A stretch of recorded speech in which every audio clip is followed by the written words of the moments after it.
Hello everybody, welcome to a Warships Blitz video. Today's video is another interview video, and today I have the excellent slai47, who is a very, very prolific YouTube creator with excellent videos, so a channel well worth watching.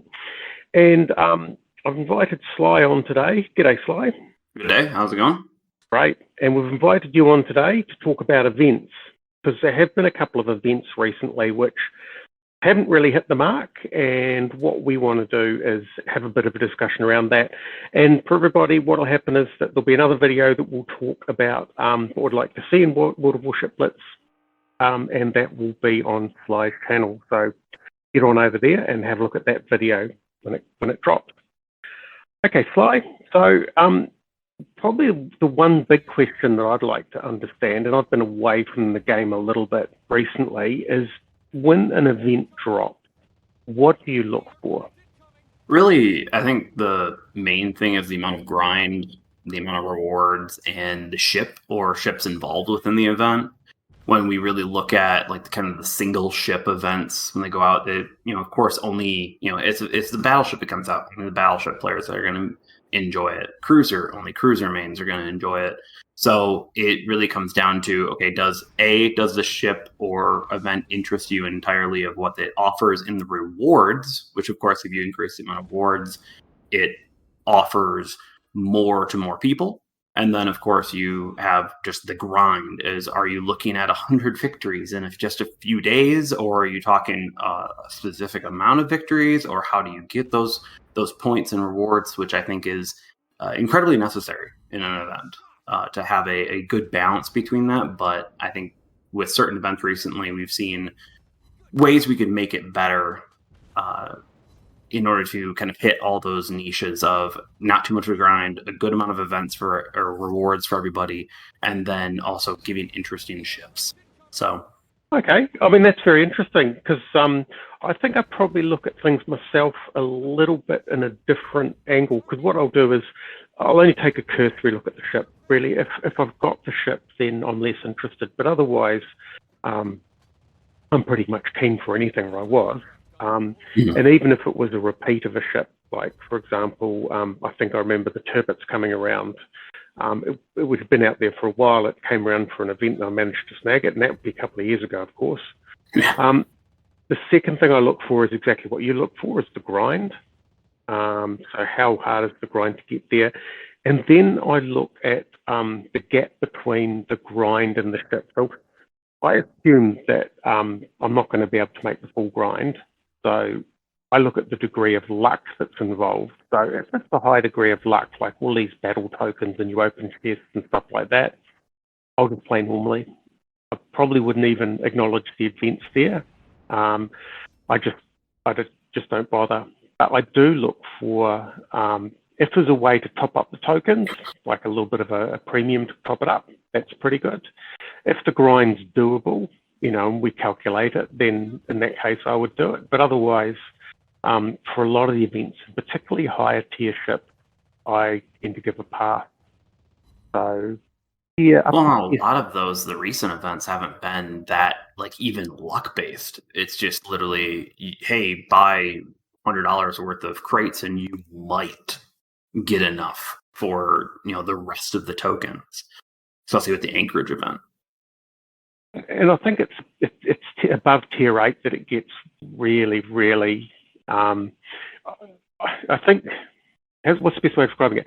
Up until tier 7, they generally have events where the grind is doable, and what happens is as the value of the ship increases, I think they increase what the effort required to get there. So at tier 8, it starts to become untenable. And at tier 9 and 10, I have not seen any event for tier 9 or 10 ship that I've picked up, really. It's just too much. The grind is like a rebate, which is good, but then the mechanism to complete it is just all luck, and that's just not where I want to go. Nor the amount of money you actually want to put in, nor is it a discount, because we all kind of know the ship's eventually going to go on sale sometime. It's going to go on a discount, or it's going to come into a bundle where it's actually a decent deal. And why not just wait for that when like the whole event of it coming out should be kind of like, hey, you're here. Why not give me a discount? Why not give me the ability to at least get a nice discount at this time so that basically the people who weren't playing, tomorrow or, or they weren't playing today, but they're playing next year, they're also going, oh man, I actually need to play these events because I might miss out on a good ship deal. That's how they should be. It shouldn't be, hey, let's try to milk people as much as possible for a brand new ship, especially during an event where it's like, okay, if you're just releasing a ship into a bundle, whatever, that's fine. But it's like when there's a whole victory blitz style of things, you should be getting some of a discount. Yeah, I think those are the best events where essentially the effort in the event works out as a rebate on the ship. But maybe 100% rebate if you put all the effort in. But if it's not, then essentially it's like a discount. So you play and the ship becomes available and essentially you can get some of the way towards the ship through the effort of playing with potentially a top-up, That, to me, is what I would think of as a good event. I don't think a full 100% rebate ever makes sense, but I think for like even like a tier 8 and such, I think that hey, throw us $10 and you finish the event at the end and you get the ship after grinding a bunch and you're literally getting, theoretically a 75% discount. That's the max that as a business I would go. I kind of hate to be that way, but they are still a business. They need to make money. They need to feed their devs and feed the stockholders, the shareholders. But I think in reality, if you play a good amount, it should net you a 40 to 60% discount, which is still a serious discount on a brand new ship. Especially if you want it, that's not the worst thing. And puts most ships within hey, that's actually not much to put into a mobile game in comparison to some full price in this game. I agree. I think a good rebate off the ships would be a really, really good way to go. I mean, I suppose the ships are the resources that they use to make money, and maybe these events, maybe the income they generate means that they're incentivized to run it the way that they do. But maybe looking at some past events, in particular, some events that I remember quite fondly, there have been some good ones in the past. I mean, do you remember any events that you saw that you thought, this is done right? I think realistically, it was the Helena event, which was my the last one that I experienced that was full free ship. And it wasn't just a discount. It was you could actually net yourself with minor luck net the Helena for free. The Lenin, that was one where if you had a decent chance of luck, it was free. And the Black Amagi was one where surprisingly a bunch of people got it for free. It was one of those things of like, man, okay, someone tweaked the number on the crate a little too high. But I think for those were really the last free fun events because it actually was, you had a shot at least a good discount. Okay. Yeah, because the one that I remember most fondly is a few years back, that was the Belfast. And I mean, that was the model of the event. I wish I'd taken some screenshots of the reward screen because they had a table. So it was run over 5 days and you had to get a certain number of tokens. And each day you sort of got a resetting number of victories that escalated in value. So with the most tokens being, sort of won at the tier below the maximum tier, so like 50 victories or something, at 40 victories you got sort of like the most tokens. So you could work it out, and there was a mechanism to pay to top up. So essentially what I could do was I could work out, well, here's the most efficient way to play, and then I would top up with a couple of packs. And to me, that was an extremely well-designed event because it removed the one thing that I really hate the most, and that is the luck. I remember the Belfast event very fondly indeed, and it was tier 7, which probably made it a little bit easier. But even at a higher tier, if if they basically said, if you win everything, then you can get it for $20, but if you can't quite get everything, here's a table and you can work it out, and maybe you can get it for 30 or 40 or whatever. I'm talking New Zealand dollars here. That especially with the Helena, I don't think they would ever do that again with a ship of that caliber. With the Belfast, I mean, it's not the Helena. Sorry, Belfast. Yeah, because I think the launch events, when they put content out, that's obviously a way of making money. I'm trying to think of it from their perspective. And obviously, crates are a good way of selling a ship, inflating the price of the ship, essentially. Maybe the sort of the Belfast event is sort of like the unicorn, the one-off. But I certainly do think that even if the price is slightly higher, at least the events that don't have the random element, where the control is clear and the path is clear, I think are the ones that, to me, are the best events. Yeah, that's why I especially like the Halloween, 2019 and 2020 Halloween events. Not the 2021, that was a bit rough, but the 2020 Christmas one was, I think it's the first reward tree. Those were really good events too on the side, not ship-based, but they're rewarding, and that's what we need the good mix of. We need a rewarding event that's not an insane grind, but yet, gives everything what they want, gives everyone kind of this decent discount or decent path to success. So. Yeah, I think I always remember the Halloween events very fondly. This year didn't seem to quite have the same interest for me, and I think part of it was, it was pretty well acknowledged. I think it was maybe a little bit off compared with some of the previous years, not quite the same. Are there any events that you remember, that you really didn't like, that are the sort of events you prefer to avoid seeing in future? Yeah. So obviously the 2020 Halloween event, we can kind of get into that. The grind was, in my opinion, a little excessive every day. I think it should have been 10 wins instead of 15. And then there should have been a day of leeway. People have lives. Like, you can't just throw in literally, hey, by the way, you need to spend potentially 2 hours a day on this game. And of course, we understand that there are some players who play 8 hours a day on this game. But you got to build, especially when it's like, hey, I'm literally getting a tier 8 skip. You could have just ground the line instead of trying to go for the tier 8 skip, and you probably would have gotten there about the same speed all the way to tier 8. So why play it? Yeah. The tier 8 ones have been interesting. I remember I think it may have been the Charles Martel. There was a Charles Martel, a Benson, and a Shikoku. Maybe that was Camouflage, actually.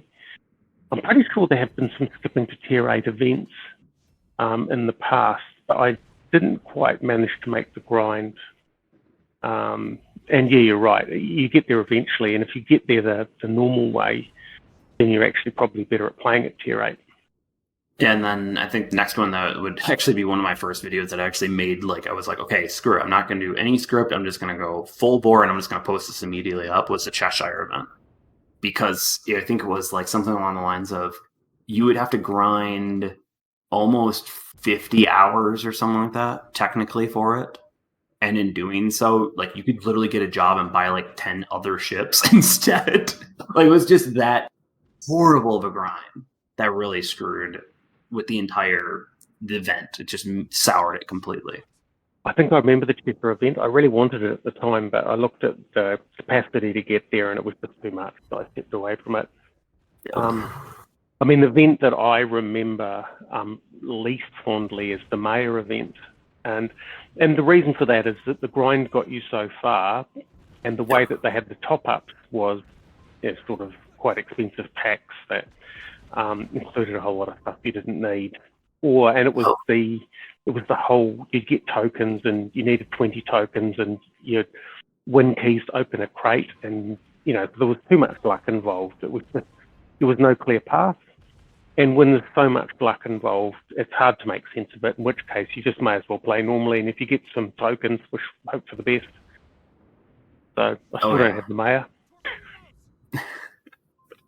I love the Maya, but at the same time, I still remember. I think it was one of the events that a lot of people felt slapped in the face because the shipyard was actually introduced kind of shortly thereafter, and it was right in there. So it was like, oh, great! I just ground a bunch and paid a bunch of money when I could get it for free now. Great. Yeah, I remember it being a few months separated, but yeah, certainly when I was tempted, I didn't get it in the end. I think I can't remember which one I got from the shipyard the first time around. I think the first time around I didn't get anything, and then yeah, I've got a few things out of the shipyard. The shipyard's been quite good actually. I must admit, I did quite like the addition into the game of the shipyard. Oh yeah, no, I think it's a perfect addition to the game. I think they're asking some exorbitant prices occasionally, but they see the numbers in the background probably better than what I can tell. So maybe that's actually a reasonable price. It's just, everyone's just hoarding their resources probably. So that could be it. Yeah, the price will be determined. Part of the price is determined by what the market's prepared to pay. So, and I think, yeah, it's something to keep in mind that yeah, when you look at those prices, in some ways, those prices are set by the market. So they won't be, they may look unreasonable, but there are people out there willing to pay them to the point that it's sufficient to, pay for the development of the game. So. Oh yeah, when an entire app, like the entire app industry, is pretty much bolstered by whales, and that's something that should tell everyone exactly what type of clientele you have to market your game towards and sell your game towards in comparison to regular games that are just like $60 off the bat. Where free to play games, it's literally like 2% of the player base keeping the entire company afloat because they put down so much money. You do need to cater for the free-to-players because otherwise the whales don't have an enjoyable game because there's no one to play against. And I think and that's where. Oh, sorry, yeah. you go. No, that's all right. There you go. That's where actually events need to be kind of more targeted as, because the whales automatically they'll drop $100 on crates the first day and get it just out of pure luck. So let's be done with it and such. Yep. The stingy whales are going to wait for token events, or they're going to play a little bit to kind of like then offset the cost of crates and or just buying out, right, with bundles at the end. Then you have just the free to play players that actually keep the game going, and those are the people you actually want to be courting with these events. You don't actually want to be selling to whales. The whales have already had their fun. They rolled the slot machine hundreds of times and called it good, and they feel rewarded for it. But it's what you want to do is pick up those smaller whales, the whales that just need to spend a little bit of money into the game, and then all of a sudden they're going to spend a bunch of money into the game. So you need to give them a discount on the event to get them to then go, oh, I can put $10 in, and boom, they make money. And that person's now more likely to put more money in the future. So once you start spending, it's a little bit, just sort of, once you open that gate, you do open the gate. It really is a point of no return. And I think some of these events are good because they bring people back to the game and they remind them so that you sort of keep the game current, keep the player numbers up. I mean, all apps are trying to keep players on for as much as possible. I'm pretty pleased that Wargaming don't play any nasty tricks to do that, like really, slow interfaces or stuff like that.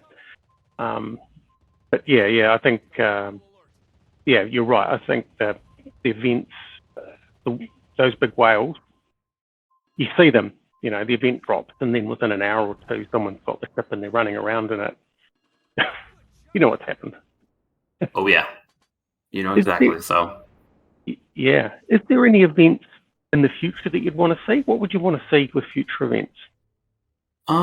So I actually, kind of the auction house for the current event is actually kind of doing it just a little bit minorly, but I would like to see a legendary commanders kind of week of something where it's like all of them are on sale, or all of them can be, or like you can get one for free, and then if you pay a little bit more money, you might be able to grab another one for free or something like that out of a store, so you can actually pick and choose which one you want, kind of like a fleet week or a school week kind of type of thing for the legendary commanders. That's a good event, because Legendary Commanders, I think I paid, it was 12 New Zealand for the the British and the German, Hipper and David Beatty, and they are probably the best purchase you can make.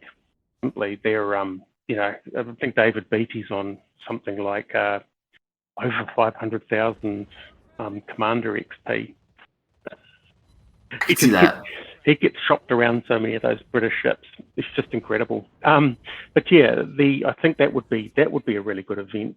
The Commanders, and putting a price on them, I'm not too worried about that. The prices that they seem to charge, I got Kincaid, is sort of reasonable. So yeah, I would like to see a Commander event actually. Yeah, especially I think it's like 2,500 gold for the Italian commander and the Pan Asian commander recently. So that was actually a pretty nice. Like I was like, hey, that's a good deal. I'm buying that immediately. I want that. I don't have them, so that's great. And then I think another event that I really want is a near the shipyard rotation or after the shipyard rotation, like before or after. I would love them to do like a mining event. So you're able to exchange metals like your titanium for copper and your titanium for steel, or vice versa, and have that ability. And then also have a victory blitz where you're earning different metals of sorts to kind of like help people.